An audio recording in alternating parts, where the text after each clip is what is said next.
சரி, இங்க சொல்றாங்க இல்லையா? அத ஸ்கூல்ல கேட்கலாம்ல? பேரண்ட்ஸ் டீச்சர் மீட்டிங் நீங்க வைக்கிறீங்க. அங்க பேரண்ட்ஸ் நாங்க பேசுறதே கிடையாது. டீச்சர்ஸ் நீங்க மட்டும் தான் பேசுறீங்க. பேசி முடிச்சுட்டு என்ன சொல்றீங்க? முடிஞ்சிருச்சா போங்கன்றீங்க. இங்க வந்து நாங்க பேசுறதே எதனால தெரியுமா? இதன் மூலியமா ஏதாவது மாற்றம் நடந்துடாதா? ஏதாவது மாறிடாதா? வீட்லருந்து கிளம்பும்போதே என் பசங்க சொல்லி அனுப்புவாங்க. எதுவுமே கேட்காதீங்க.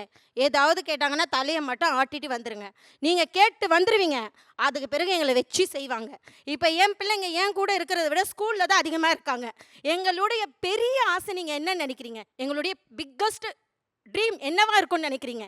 என் புள்ள நல்லா படிக்கணும், நல்ல இடத்துல வரணும், நல்ல ஆளாகணும். நான் வந்து கவர்மெண்ட் ஸ்கூல்ல தான் படித்தேன். நான், எங்க அண்ணன், என் தம்பி எல்லாருமே கவர்மெண்ட்ல தான் படித்தோம். ஆனால் எங்களுக்கு சரளமா இப்போ நான் தமிழ் பேசுகிற மாதிரி எங்களால் இங்கிலீஷ் பேச முடியாது.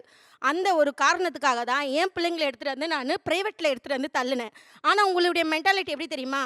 எங்களுடைய மைனஸ் உங்களுக்கு ப்ளஸ்ஸு.